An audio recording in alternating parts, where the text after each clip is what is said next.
There's plenty to see and do in Nashville outside the Opryland. Cattlemen to Cattlemen reporter Brian Baxter had the chance to visit the farm of one American president who not only loved our great country, but also the cattle industry. Andrew Jackson was the 7th president in the United States.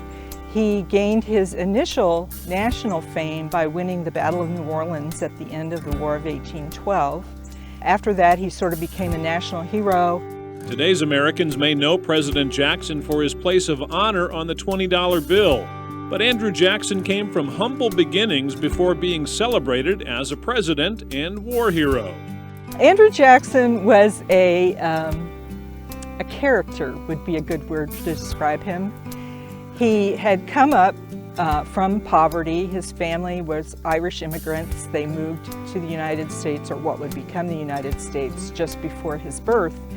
And his father died just before he was born. His mother died when he was a teenager. Both of his brothers died during the Revolutionary War. And so he had to make his way in the world by himself.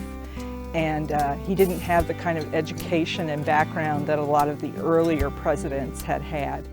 President Jackson spent most of his career as an attorney and nearly all his adult life in Middle Tennessee. It's where he built his home, the Hermitage. Today, it's a historic museum, but in Jackson's day, it was a working farm. In his day, they grew cotton as the cash crop. They grew approximately 200 to 300 acres of cotton.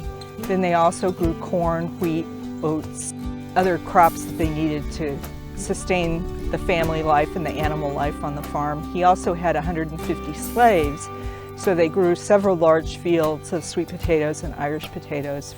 Today, Jackson's farm includes a small herd of belted Galloways, but during his time, the more than 1,100 acres were home to beef and dairy cattle.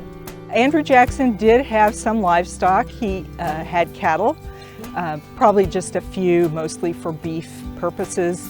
Actually, after he died, his family kind of got into the dairy business and sold butter. The 1850 agricultural census shows them selling 1,000 pounds of butter that year. Jackson lived at the Hermitage with his wife Rachel and their adopted sons. The Hermitage still honors the couple and their legacy today.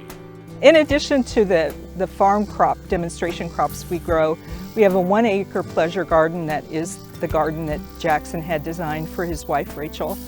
And we grow mostly the kinds of plants that would have been available in the middle 1800s. They were buried in the garden, so his tomb is here also as part of the garden. So you get the full experience. His home, his first home, his tomb, it's all right here.